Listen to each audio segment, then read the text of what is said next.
Hello students, welcome to Anuradha ma'am's class. Today's chapter name is लिंग अर्थात gender.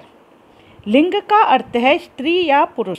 जाति की पहचान अर्थात लिंग से किसी शब्द के स्त्री अथवा पुरुष जाति के होने का पता चलता है।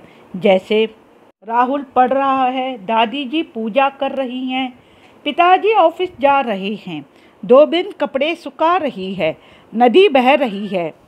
उपर्युक्त शब्दों में राहुल पिताजी से पुरुष जाति का बोध होता है, वहीं धोबिन अनामिका नदी से स्त्री जाति का। इस प्रकार लिंग की परिभाषा हुई। शब्द के जिस रूप से पुरुष अथवा स्त्री जाति का बोध होता है वह लिंग कहलाता है। लिंग के भेद। लिंग के सामान्यतः दो भेद होते हैं, पुल्लिंग, स्त्रीलिंग।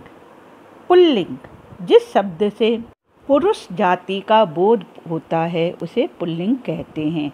जैसे आदमी, मोर, हाथी, शेर, दादाजी इत्यादि।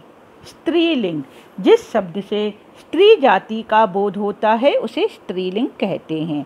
जैसे दादी जी, हथनी, मोरनी, माता इत्यादि। पुल्लिंग की पहचान। अकारांत शब्द बहुधा पुल्लिंग होते हैं, अर्थात जिन शब्दों को अलग करने पर अंत में छोटा आ आता है उनमें पुल्लिंग होता है। जैसे मन, उपवन, तन, जल, नाच, दो।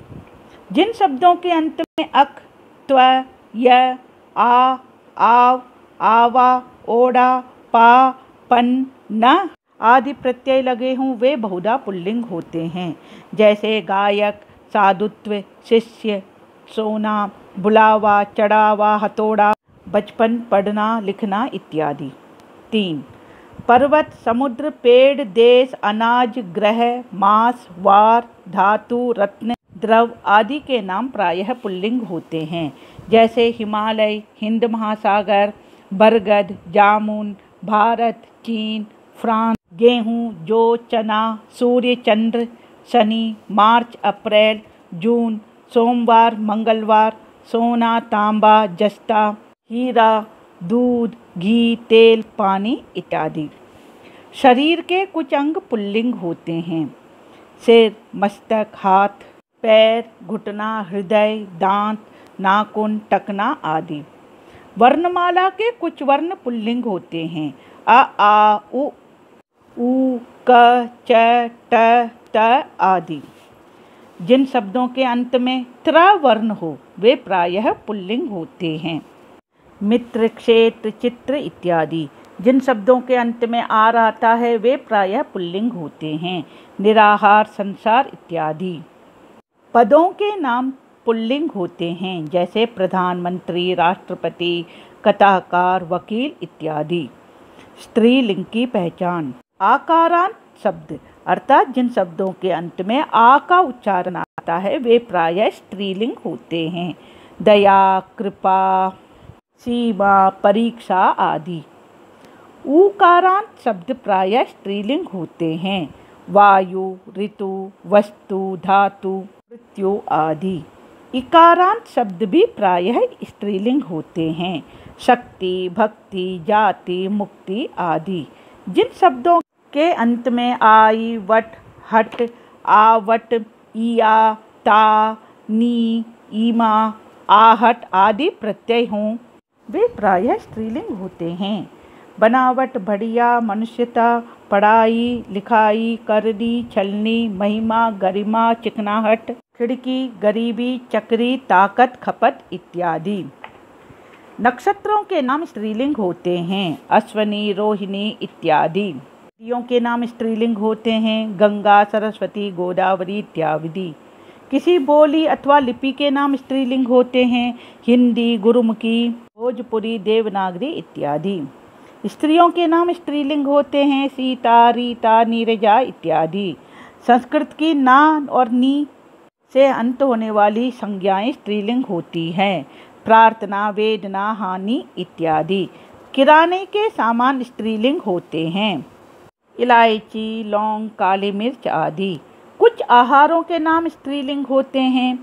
खीर, पूरी, कचौरी, दाल, सब्जी इत्यादि। जिन संज्ञा शब्दों के अंत में ख वर्ण आता हो वे प्रायः स्त्रीलिंग होते हैं।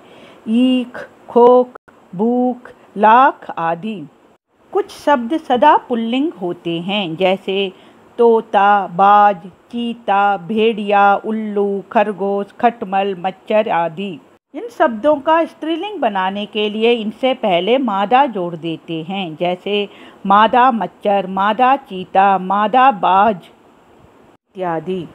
कुछ शब्द सदा स्त्रीलिंग होते हैं जैसे मक्खी, मछली, मैना, चील, गिलहरी, छिपकली, मकड़ी, कोयल इत्यादि।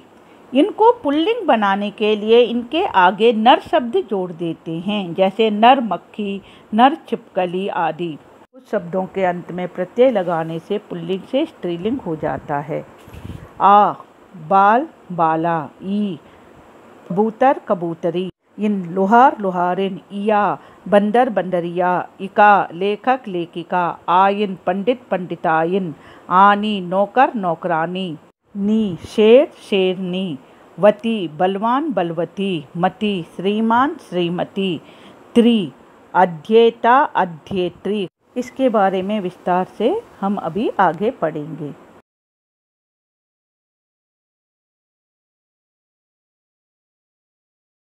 चलिए अब पुल्लिंग से स्त्रीलिंग बनाने के नियम की ओर आगे बढ़ते हैं। पुल्लिंग शब्दों के अंत में आ लगाकर हम स्त्रीलिंग में परिवर्तित कर सकते हैं जैसे शिष्य, शिष्या, अध्यापक, अध्यापिका, महोदय, महोदया, पाठक, पाठिका, नायक, नायिका इत्यादि। कुछ शब्दों के अंत में ई लगाकर हम स्त्रीलिंग में परिवर्तित कर सकते हैं जैसे चाचा, चाची, पुत्र, पुत्री, दादा, दादी, बकरा, बकरी, घोड़ा, घोड़ी, मामा, मामी इत्यादि। कुछ शब्दों के अंत में इया लगाकर हम स्त्रीलिंग में बदल सकते हैं जैसे बेटा, बिटिया, कुत्ता, कुतिया, गुड्डा, गुड़िया, चूहा, चूहिया, डिब्बा, डिबिया, चिड़ा, चिड़िया इत्यादि। कुछ शब्दों के अंत में इन लगाकर हम स्त्रीलिंग में बदल सकते हैं जैसे पुजारी, पुजारिन, सांप, सांपिन, नाग, नागिन, बाघ, बागिन, लुहार, लुहारिन, सुनार, सुनारिन, कहार, कहारिन, धोबी, धोबिन इत्यादि। कुछ शब्दों के अंत में आयन लगाकर हम स्त्रीलिंग में बदल सकते हैं जैसे चौबे, चौबाइन, पंडित, पंडिताइन, गुरु, गुरुआइन, बनिया, बनियाइन, बाबू, बबुआइन, लाला, ललाइन, ठाकुर, ठकुराइन इत्यादि। कुछ शब्दों के अंत में इका लगाकर हम स्त्रीलिंग में बदल सकते हैं जैसे अध्यापक, अध्यापिका, बालक, बालिका, नायक, नायिका इत्यादि। कुछ शब्दों के अंत में आनी लगाकर हम स्त्रीलिंग में बदल सकते हैं जैसे इंद्र, इंद्रानी, सेठ, सेठानी, जेठ, जेठानी, देवर, देवरानी, रुद्र, रुद्रानी, चौधरी, चौधरानी इत्यादि। कुछ शब्दों के अंत में नी लगाकर हम स्त्रीलिंग में बदल सकते हैं जैसे मास्टर, मास्टरनी, शेर, शेरनी, मोर, मोरनी, ऊंट, ऊंटनी, रीछ, रीछनी, जाट, जाटनी, स्वामी, स्वामिनी, हाथी, हथिनी इत्यादि। कुछ शब्दों के आगे हम मति लगाकर स्त्रीलिंग में बदल देते हैं जैसे श्रीमान, श्रीमती, बुद्धिमान, बुद्धिमती इत्यादि। कुछ शब्दों के आगे वती लगाकर स्त्रीलिंग में बदल देते हैं जैसे भगवान, भगवती, बलवान, बलवती, गुणवान, गुणवती, रूपवान, रूपवती, प्रज्ञावान, प्रज्ञावती, विद्यावान, विद्यावती, धनवान, धनवती इत्यादि। कुछ शब्द स्त्रीलिंग में पूर्णतया बदल जाते हैं जैसे राजा, रानी, पिता, माता, विद्वान, विदुषी, पुरुष, स्त्री, बैल, गाय, भाई, भाभी, ससुर, सास, वर, वधू, साधु, साध्वी, विदुर, विधवा, नर, मादा, पति, पत्नी, सम्राट, साम्राज्ञी इत्यादि। बच्चों, इसी के साथ यह पाठ समाप्त होता है। मैं आशा करती हूँ आप लोगों को यह पाठ समझ में आया होगा। अगले वीडियो के साथ फिर मिलेंगे। Thank you.